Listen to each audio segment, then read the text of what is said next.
This seminar we are answering questions on TVP updates and then on Cybernation. We're working hard on these seminars and I think you'll enjoy the overall improvements and pace of this show. Remember to visit youtube.com/TVP education for new shows, playlists, and tutorials. Enjoy!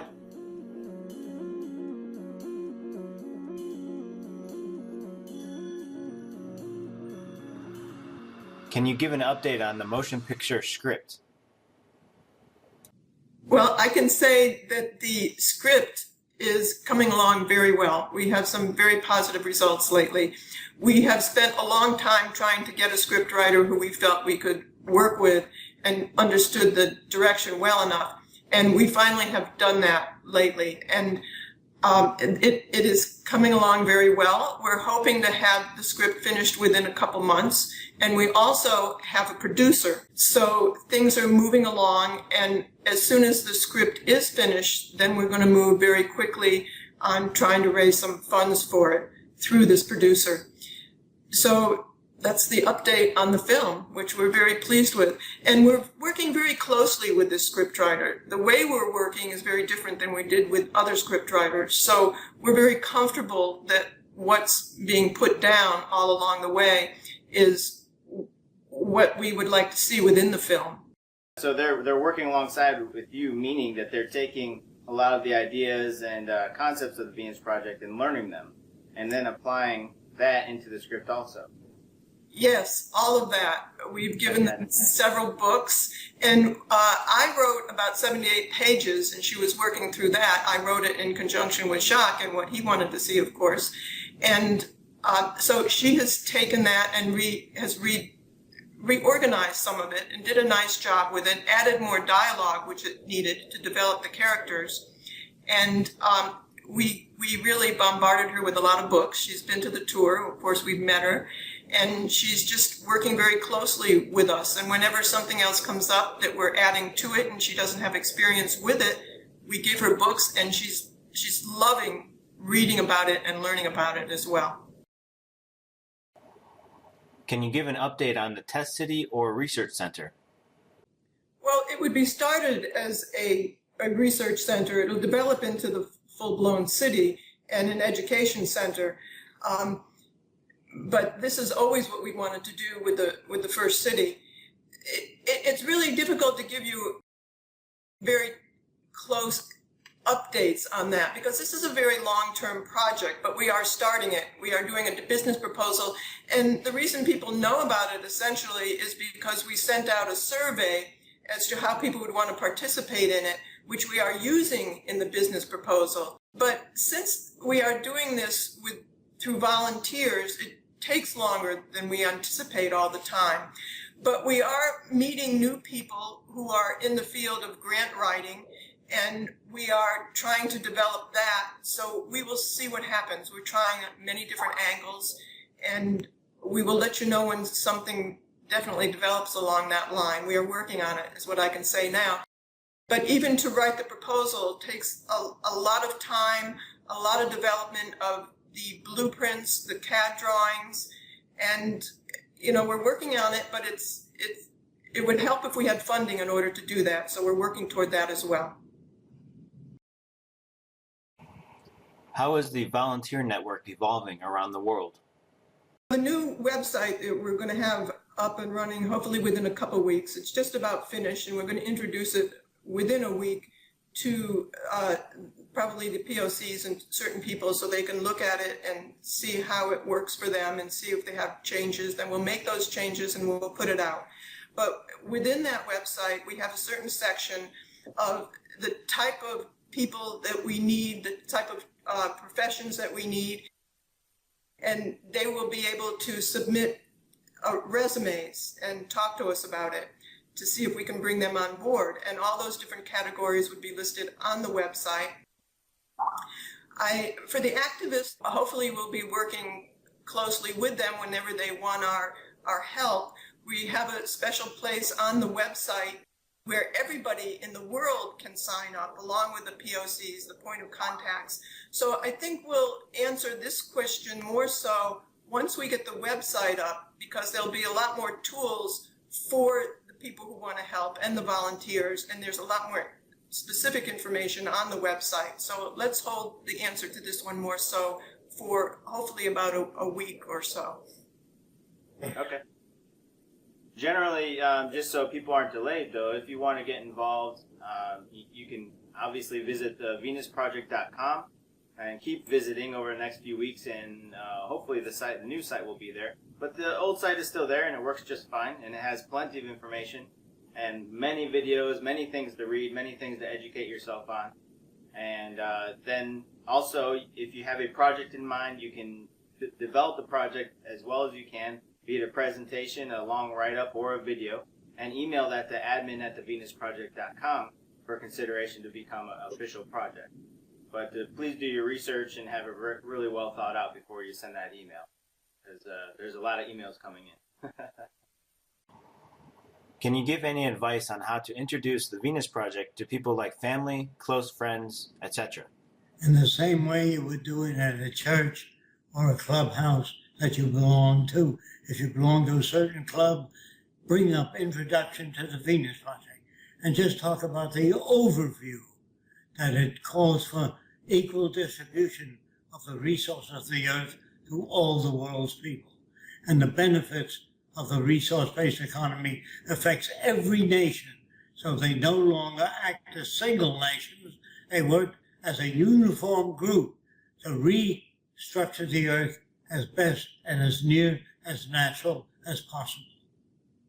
I would say also what would be very helpful is to check our frequently asked questions, because you'll find that the questions are pretty much the same from different groups as well. As long as they're raised in the monetary system, they bring up the same questions that are given to them in terms of what red flags are for organizing society.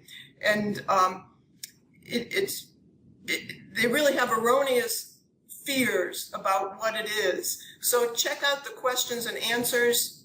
And what I mean by that is they associate it with dictatorial methods, or they associate it with communism or socialism when they don't really even know what those terms mean. But you can put that to rest. We have the questions to those. We have the answers to those questions on our over 100 questions on the website. There's also another website which has even more information and questions called AskJacquesFresco.com. You know, you can learn first. What we do when we talk to people, we don't just always hit them cold. We ask them questions about themselves, like what's your favorite book? What's your favorite movie? If you had millions and millions of dollars, what would you do? And so you learn about the person and you learn how to approach them with their interests first, so they can identify with what you're talking about.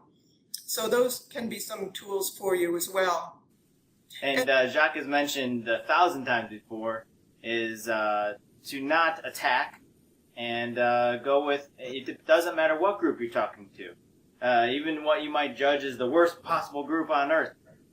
Say, I like what you're doing, but I don't think it goes far enough. And in that manner, you'll get their ear. You're not attacking them, so they're not putting themselves on the defensive. And essentially, then it opens the door for more information to flow instead of closing it.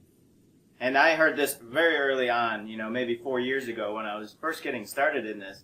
And I didn't really understand it. I agreed with it, of course. But there's a difference between agreeing and understanding. And now I'm beginning to understand that saying this statement is very helpful in that situation, because you want to continue the conversation. We do not want to burn bridges with basically anybody. If you're having a conversation and trying to educate people on the Venus Project and the resource-based economy and the things that we can do as humanity to move into the future, you would not want to close doors if you can help it. And so that statement, I like what you're doing, but I don't think it goes far enough, is a very, very useful statement. That's true. Absolutely. I agree. And you'll find talking to your close friends or your family is really no different than talking to other people who you were just meeting as well, how you approach them. Okay, go ahead, Jacques. Did you have anything you wanted to say about that? No, I think you've covered it well.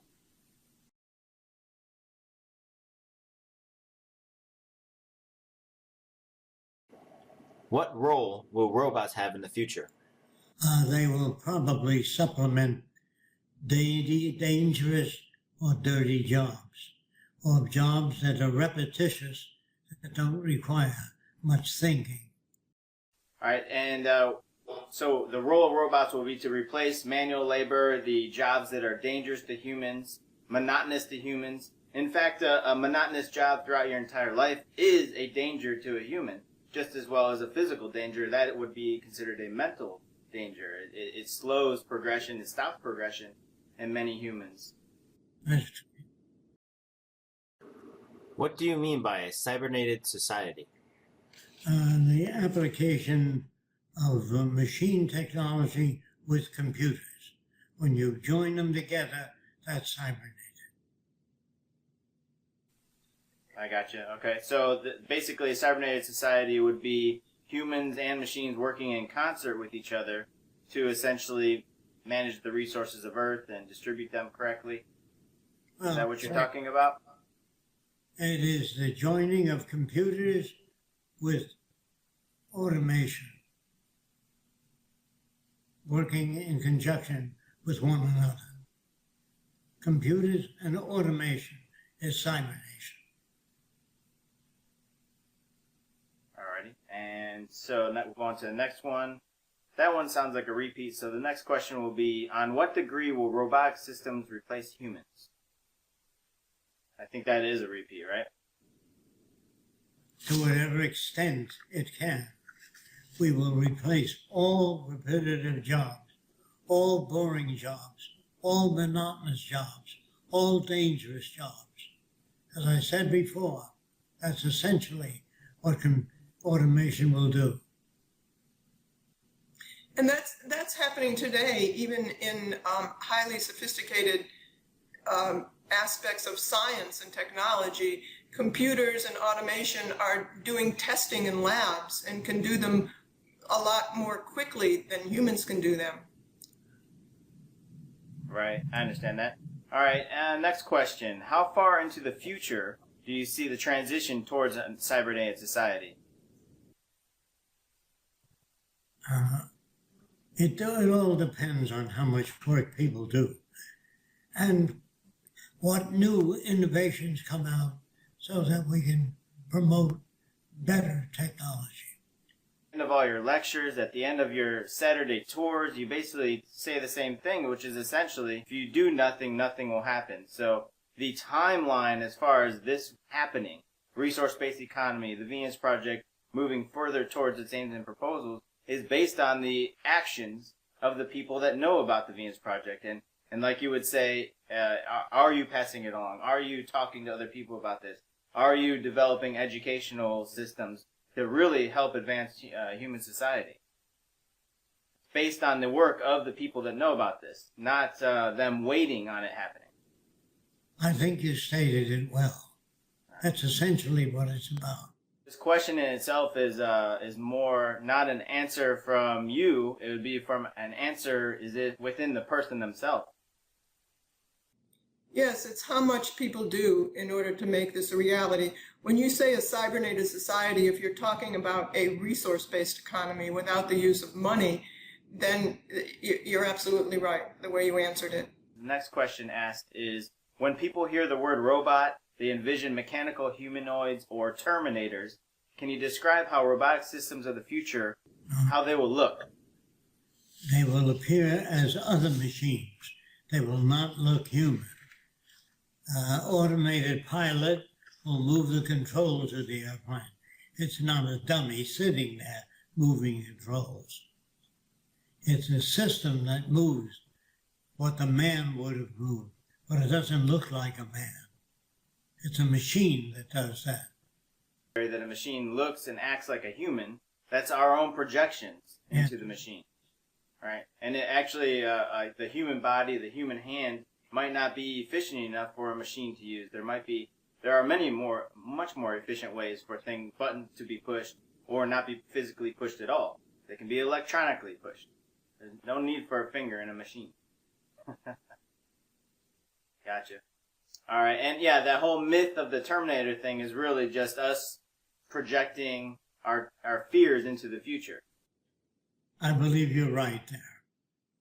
Those things are really done, like the Terminator, are done by artists and literary people. They generally don't have that much knowledge about science and technology. And also, they have every right to fear what's happening with the use of science and technology in the monetary system of today, because people fear the loss of their jobs, that their sacred values are going to be surpassed, that they lose their family and their homes when computers take over, and they do lose their means of livelihood. But in a resource-based economy, what we think of as a cybernated society, when technology displaces people, you have more purchasing power. You have less time working at things you may not find that entertaining or knowledgeable. But we would be displacing people by machines and automation and cybernation as quickly as possible, so people can begin to do the things that are interesting to them more so. Actually, fantastic. And that leads into the next question, actually. What will people do if robots or cybernation does all the work for us? They can go back to school and study whatever they want to study. Proficient in arts, music, sculpturing, drawing, or any other thing they're interested in.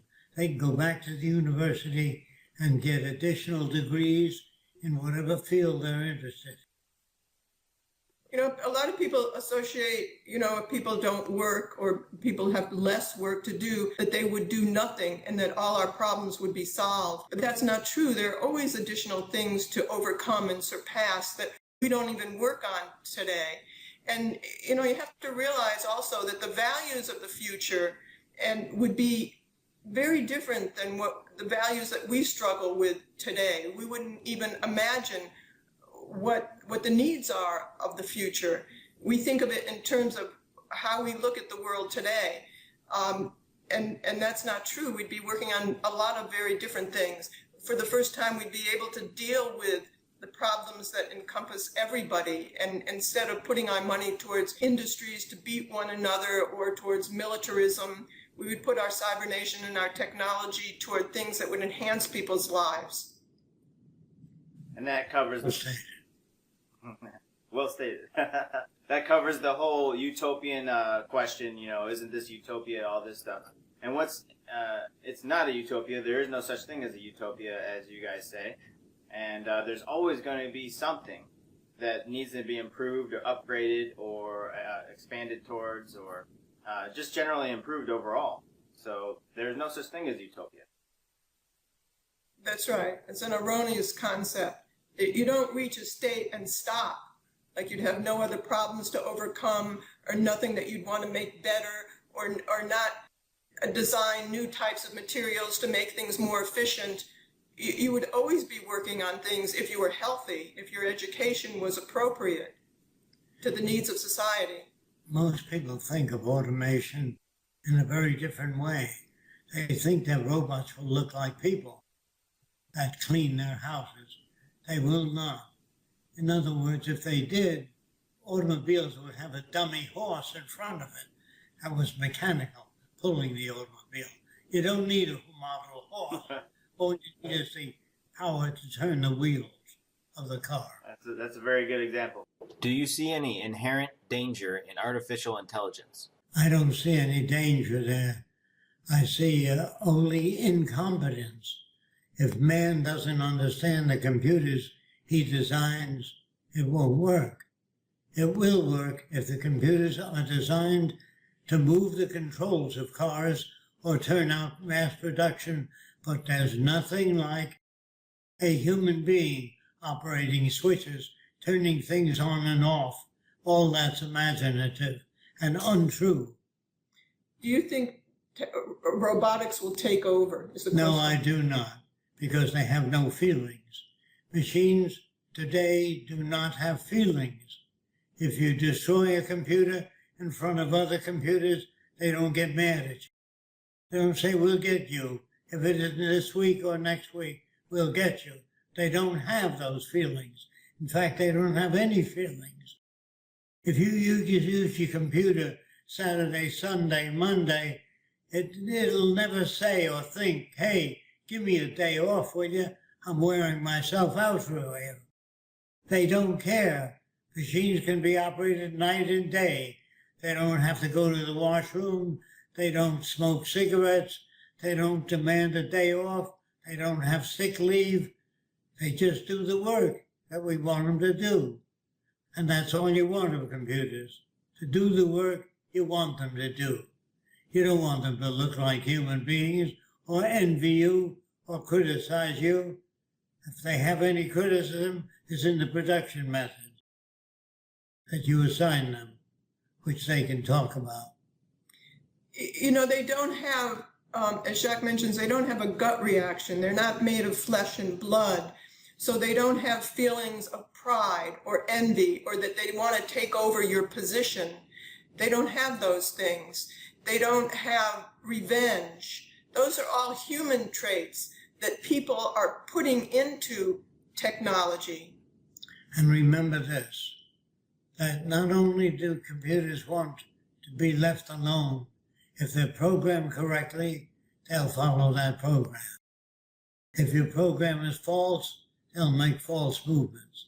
But I think all that can be resolved during the initial planning stages. What about the fears towards robotics or cybernation? It's really not the computers that we need to fear. It's the misuse of the technology and the computers. And as long as they're being guided for self-interest within the monetary system, that's right, corporate interest or national interest, for corporations, then or for individuals, self-gain, then they are not being used appropriately, and they will be used against people. And today they make people subservient to one another, and this is not the appropriate use of technology. They need to be used to liberate everyone and to protect the environment. As long as there's monetary incentive, then it's likely that that will continue to happen. Absolutely. I don't think I can say anything else except that the robots will go on and change as conditions change in the future. The appearance of the technology will not be visible to man. It'll just produce goods and services and send that on for people's use. What computers will be concerned about is the problems that confront humanity, all the problems common to all people. This is what computers will do. Work on those problems and offer solutions, not merely work on them. A lot of people use technology as a scapegoat as to what's wrong today, but you know, I don't see them throwing out their technology. If you went and said, okay, we're going to go pick up your cell phone, your electricity, your washing machine, your automobile, your lighting systems, the refrigerator, you know, anything that's technologically produced, they would really balk at that. I don't see them complaining about technology and throwing those things out the window. So if you want to get rid of technology, you're producing a very bad primitive lifestyle for people. They would be going back to the Middle Ages, where people would be used as slaves. This is why we don't have slaves today, because we can pull boats today. We don't need slaves to pull them on the rivers. So if we use our technology wisely for the benefit of all, as I mentioned, then there really is no problem with technology, and they would welcome technology rather than be afraid of it. It doesn't take your job away. It doesn't hurt you in any way. In fact, it has no contact with you at all. Now, the idea that machines don't have emotions, you can put a face on the machine and you can simulate emotions. You can simulate the machine crying or whatever you want, but it won't really feel anything. It's like a movie actor acting a part of a flood or earthquake or loss of relatives. And the actor makes you cry, but really he doesn't feel sad or doesn't feel bad. Neither will machines have any feelings. Although they simulate feelings, they look like they feel, but they don't. Not only will machines operate our factories, turn out our goods, and deliver our goods to us, they will also serve as advisors to people that have problems. They will advise you the best way to solve your particular emotional problem or mental problem or confusion. Machines will also be guided of human behavior and suggest what you should read or what kind of information you lack. It'll tell you the best in advice known at the time. And the key word there is suggest, not tell or dictate, but suggest. And that is basically an information provider, not a dictator. Yes, machines do not dictate, they merely advise. That was well pointed out. Thank you, Jacques and Roxanne, for coming on, and we'll have you back on soon. Thanks, Sean. Thank all of you for the work you're doing. Yes, that's true. All right, thanks, and bye-bye. Bye-bye. The conversation is not over. Join us on TeamSpeak for more discussion. Also find us on Facebook as The Venus Project Global. Thanks for watching.